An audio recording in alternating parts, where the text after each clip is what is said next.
हमारे channel Bollywood movie inside को subscribe करें और बेल आइकन दबाएं नए वीडियो की नोटिफिकेशन पाने के लिए। दोस्तों नमस्कार, आज हम बात करने वाले हैं हाल ही में रिलीज इक्का मूवी के बारे में, जिसे डायरेक्ट किया है सिद्धार्थ पी मल्होत्रा ने और इसकी करंट IMDb रेटिंग है 5.8 आउट ऑफ 10। दोस्तों इक्का एक कोर्ट रूम ड्रामा मूवी है और इसमें बहुत सारे ट्विस्ट हैं, लेकिन मूवी का आखिरी सीन आपको सरप्राइज कर देगा। तो मुझे पूरा विश्वास है आपको ये वीडियो जरूर पसंद आएगा। मूवी की शुरुआत सौर्यमान यानी कि अक्षय खन्ना को दिखाते हुए होती है। वो अभी एक क्लब में होता है और उसके साथ सोमा नाम की एक लड़की होती है। दोनों साथ में ड्रिंक करते हैं और कुछ देर बाद सौर्यमान और सोमा उस क्लब से बाहर चले जाते हैं। अब सीन शिफ्ट होता है और हमें एक ब्लैक कार को दिखाया जाता है। कार एक सुनसान रोड पर रुकती है। वहीं हम देखते हैं एक आदमी साइकिल पर चाय बेच रहा होता है। जैसे ही गाड़ी रुकती है वो एक कप चाय निकालता है और चाय को लेकर गाड़ी की तरफ आगे बढ़ता है। तभी गाड़ी का दरवाजा खुलता है और गाड़ी से सोमा बाहर गिरती है। सोमा घायल अवस्था में होती है। अब सीन ही कट हो जाता है और हम एक समायरा नाम की लड़की को देखते हैं जो अभी स्विमिंग कंपटीशन में हिस्सा ले रही होती है। जब समायरा स्विमिंग कर रही होती है, एकाएक उसके नाक से खून निकलने लगता है। समायरा की हालत देखकर उसकी माँ अवंतिका चीखने लगती है। अब हम देखते हैं समायरा को हॉस्पिटल में एडमिट किया जाता है। वहीं दूसरी तरफ हम समायरा के फादर अर्जुन मेहरा को देखते हैं, जिसका रोल यहाँ सनी देओल ने निभाया है। और अभी अर्जुन मेहरा एक सेमिनार को अटेंड कर रहा होता है। दरअसल अर्जुन मेहरा इस शहर का सबसे बड़ा वकील है और उसका ट्रैक रिकॉर्ड है कि आज तक वो कोई केस नहीं हारा। तो अर्जुन के पास उसकी वाइफ अवंतिका का कॉल आता है और उसे बताती है कि समायरा अभी हॉस्पिटल में एडमिट है। अब अर्जुन भी हॉस्पिटल पहुंचता है। डॉक्टर बताते हैं अभी उन्हें कुछ टेस्ट करने होंगे, तभी वो बता पाएंगे आखिर क्या वजह थी नाक से खून निकलने की। अब जब अर्जुन अपने घर पर होता है तभी टीवी में एक न्यूज दिखाई जाती है। बताया जाता है कि सोमा रात में सड़क पर घायल अवस्था में मिली। अभी वो कोमा में है और हॉस्पिटल में एडमिट किया गया है। और पुलिस वालों को लगता है सौर्यमान गौर ने उसे मारने की कोशिश की। तो दोस्तों यहाँ आपको बता दूं, सौर्यमान गौर यानी कि अक्षय खन्ना एक बहुत बड़े पॉलिटिशियन हर्षवर्धन का लड़का है। अब हर्षवर्धन पर्सनली अर्जुन को अपने घर बुलाता है। वो चाहता है कि सौर्यमान का केस अर्जुन लड़े, लेकिन अर्जुन उसका केस लेने से मना कर देता है, क्योंकि अर्जुन जानता था सौर्यमान एक बड़े बाप की बिगड़ी औलाद है। अब अगले दिन न्यूज में दिखाया जाता है जो सरकारी वकील सौर्यमान के खिलाफ केस लड़ने वाला था, आज उसकी हार्ट अटैक से मौत हो गई। अब उनकी जगह पर इस केस को एक जूनियर वकील मधुरा बनर्जी लड़ेंगी। अब वही मीडिया में ये बातें चलने लगती हैं कि सरकारी वकील की मौत नेचुरल थी या उसके पीछे किसी की साजिश थी, क्योंकि सबको पता था सौर्यमान के पिता हर्षवर्धन एक बहुत बड़े पॉलिटिशियन है और अगले महीने ही उनके राज्य में चुनाव होने वाला है। तो हर्षवर्धन हर हालत में अपने बेटे को क्लीन चिट दिलवाना चाहते हैं ताकि चुनाव में उनका रिपुटेशन बना रहे। अब सीन शिफ्ट होता है और हम देखते हैं अर्जुन और अवंतिका डॉक्टर से मिलते हैं। तो डॉक्टर बताते हैं समायरा को ब्लड कैंसर है और वो भी एडवांस स्टेज में है। कैंसर का नाम सुनते ही अवंतिका और अर्जुन दोनों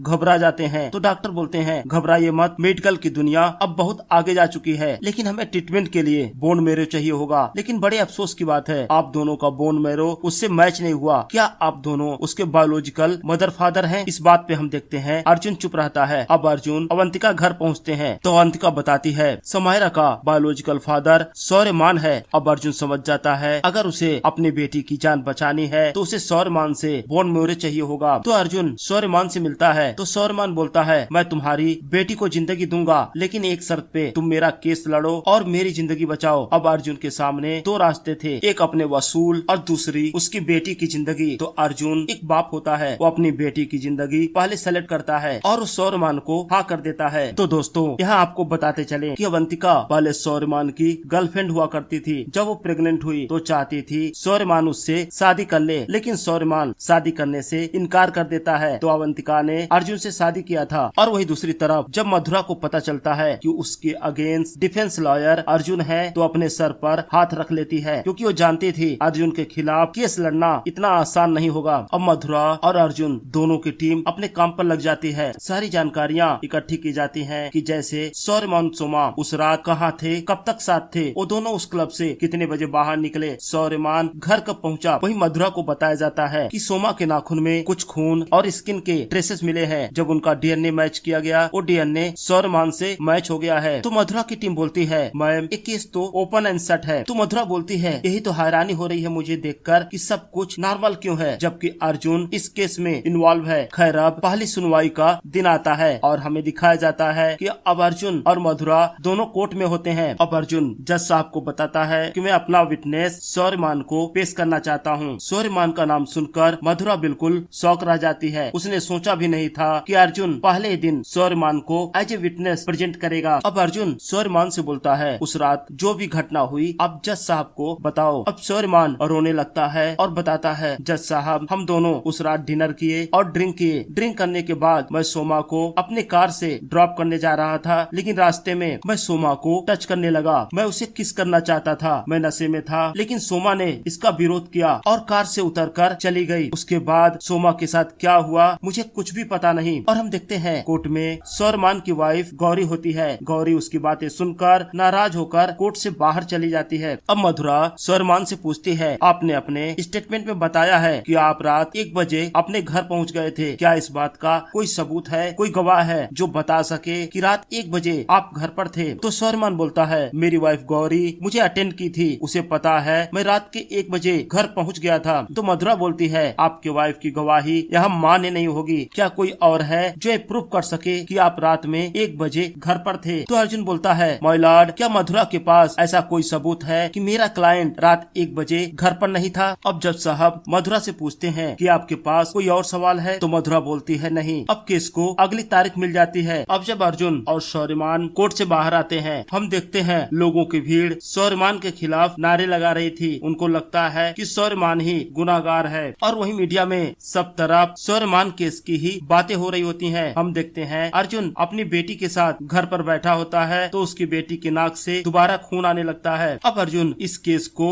जल्द से जल्द खत्म करना चाहता था। अब अगली सुनवाई का दिन आ जाता है। हम देखते हैं आज मधुरा उस चाय वाले को एज ए गवाह कोर्ट में पेश करती है। उससे बोलती है कि आपने उस रात को जो भी देखा जज साहब को बताओ। अब चाय वाला बताता है कि सर मेरे सामने वो कार आकर रुकी तो मैं एक कप चाय लेकर कार की तरफ बढ़ ही रहा था और तभी कार का दरवाजा खुला और कार से सोमा बाहर आकर गिरी। उसे देखकर ऐसा लग रहा था किसी ने उसे कार से बाहर धक्का दिया हो। अब मधुरा पूछती है क्या आप उस ड्राइवर को पहचानते हो जो गाड़ी चला रहा था? तो चाय वाला सीधा सौर्यमान की तरफ इशारा करता है। अब अर्जुन चाय वाले से कुछ सवाल पूछता है। वो उसको कई काली गाड़ियों का इमेज दिखाता है और उससे पूछता है क्या तुम बता सकते हो इनमें से कौन सी गाड़ी थी? अब हम देखते हैं चाय वाला कंफ्यूज होने लगता है। फिर अर्जुन उससे पूछता है कि तुमको कई सारे लोगों के फोटो दिखाए गए होंगे, तब तुमने जाकर सौर्यमान को पहचाना होगा। तो चाय वाला बोलता है नहीं सर, मुझे इंस्पेक्टर साहब ने सिर्फ सौर्यमान का फोटो दिखाया था। अब अर्जुन जज साहब से बोलता है कि देखिए यहाँ गवाहों को मैनिपुलेट किया जा रहा है। तो जज साहब मधुरा को वार्निंग देते हैं कि दोबारा ऐसा नहीं होना चाहिए। अब सोमा के बॉयफ्रेंड अभिमन्यु को कोर्ट में बुलाया जाता है। अर्जुन जज साहब को कुछ चैट दिखाता है जिससे देखकर ये लगता था कि अभिमन्यु सोमा पर बहुत ज्यादा गुस्सा था। तो अर्जुन बोलता है शायद सोमा पर हमला अभिमन्यु ने किया होगा। तो मधुरा कोर्ट में कुछ सबूत पेश करती है और बताती है जिस रात सोमा पर हमला हुआ था उस दिन अभिमन्यु शहर में ही नहीं था। अब अगली सुनवाई में मधुरा एक फॉरेंसिक डॉक्टर को एज ए गवाह पेश करती है। वो डॉक्टर बताते हैं सौर्यमान के गाड़ी के की होल पे कुछ खून के ट्रेसेस मिले थे और जब हमने टेस्ट किया तो खून सोमा का था। तो मधुरा बोलती है सर पहले चाबी से सोमा पर हमला किया गया, गाड़ी को केमिकली क्लीन कराया गया, लेकिन गलती से चाबी पे लगा खून रह गया और उसी से की होल पर जो खून पाए गए हैं वो सोमा के हैं। अब अर्जुन के पास भी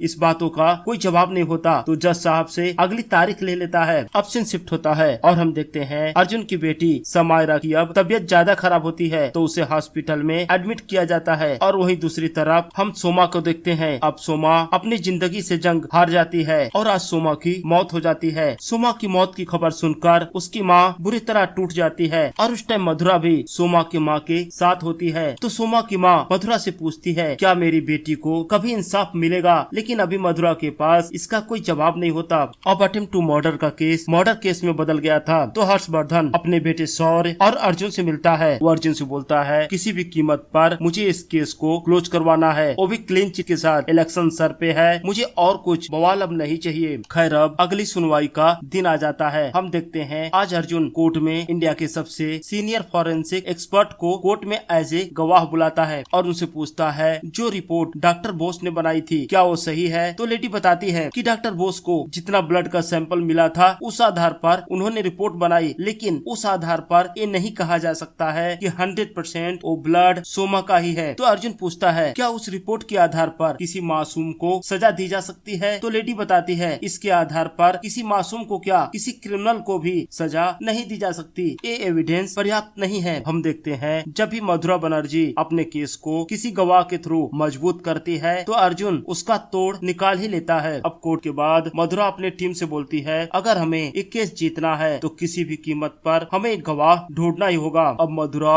उस एरिया का मैप निकालती है, अपने टीम को बोलती है जहाँ पर सोमा घायल अवस्था में मिली थी उस पूरे एरिया में हर घर में जाओ और पूछो, हो सकता है किसी ने कुछ देखा हो। और मधुरा की मेहनत रंग लाती है, उसे एक गवाह मिल जाता है। अब अगली सुनवाई के दिन मधुरा उसे कोर्ट में पेश करती है। अब वो आदमी बताता है कि जज साहब मेरी उस रात सुबह 4 बजे की ट्रेन थी तो मैं रात में ही पैकिंग कर रहा था। करीब 1:10 हो रहा था जब अपने मैं बालकनी पे खड़ा होकर सिगरेट पी रहा था, तभी एक कार आकर वहाँ रुकी। कार चलाने वालों ने बहुत तेज ब्रेक मारा और उसके साउंड से मेरा ध्यान उसकी तरफ गया। कार से एक आदमी बाहर आया। उसके बाद मैं अपने कमरे में चला गया, अपने फादर को ट्रेन का टाइम टेक्स्ट किया। उसके बाद दोबारा मैं बालकनी में आया यह देखने के लिए जो उबर कैब मैंने बुक किया है अभी वो आई है या नहीं। तो मैंने देखा वो आदमी अभी भी किसी से फोन पर बातें कर रहा था। तो मधुरा पूछती है क्या तुम उस आदमी को पहचान सकते हो? वो बोलता है हाँ, इस सामने बैठा हुआ शख्स उस दिन कार से बाहर आया था। वो सौर्य की तरफ इशारा करता है। अब अर्जुन अपने लोगों को बोलता है उस टाइम सौर्य के फोन की लोकेशन क्या थी चेक करके बताओ। तो अर्जुन जज साहब से बोलता है सर उस दिन सौर्य अपना फोन उस क्लब में भूल आया था तो सौर्य फिर किसी को कॉल कैसे कर सकता है? तो मधुरा बोलती है सर कॉमन सी बात है, वो किसी का फोन मांग लिया होगा। अब अर्जुन बोलता है लेकिन सर शक के आधार पर किसी को सजा नहीं दी जा सकती, जबकि सौर्य की वाइफ ने कंफर्म किया था कि रात 1 बजे सौर्य अपने घर पर था। अब जज साहब दूसरे दिन की तारीख देकर कोर्ट की कार्रवाई खत्म करते हैं। अब सीन शिफ्ट होता है और हम देखते अर्जुन सबसे पहले उस जगह जाता है जहाँ पर रोमा को फेंका गया था और उसके बाद उस गली में भी जाता है जिस आदमी ने आज कोर्ट में सौर्य के खिलाफ गवाही दी थी। इसके बाद अर्जुन सौर्य के घर जाता है और उसकी वाइफ गौरी से मिलता है। अब गौरी बताती है कि जब सौर्य उस रात घर वापस आया तो उसने मेरी पिटाई की, तो गुस्से में आकर मैंने 100 नंबर पर डायल करके कॉल कर दिया। तो अर्जुन पूछता है क्या उस रात पुलिस आई थी? तो गौरी बोलती है नहीं, बाद में मैंने कॉल करके उन्हें मना कर दिया। आप समझ सकते हैं क्यों। अब अर्जुन वहाँ से चला जाता है। अब हम देखते हैं मधुरा अपने हस्बैंड के साथ एक रेस्टोरेंट में बैठी होती है, लेकिन उनके बीच कुछ बातें होती हैं। तो मधुरा का हस्बैंड नाराज होकर वहाँ से चला जाता है। तभी वहाँ अर्जुन आ जाता है। अर्जुन मधुरा को बोलता है क्या हम साथ में बैठकर एक कॉफी पी सकते हैं? अब मधुरा और अर्जुन बात करने लगते हैं। तभी कुछ लोग अर्जुन से मिलने आते हैं तो अर्जुन अपना फोन उसी टेबल पर भूल कर चला जाता है। तभी मधुरा देखती है अर्जुन का असिस्टेंट उसे मैसेज कर रहा है कि गौरी अपने बयान से अब पलट रही है। अब मधुरा को मौका मिल जाता है। अगली सुनवाई में हम देखते हैं मधुरा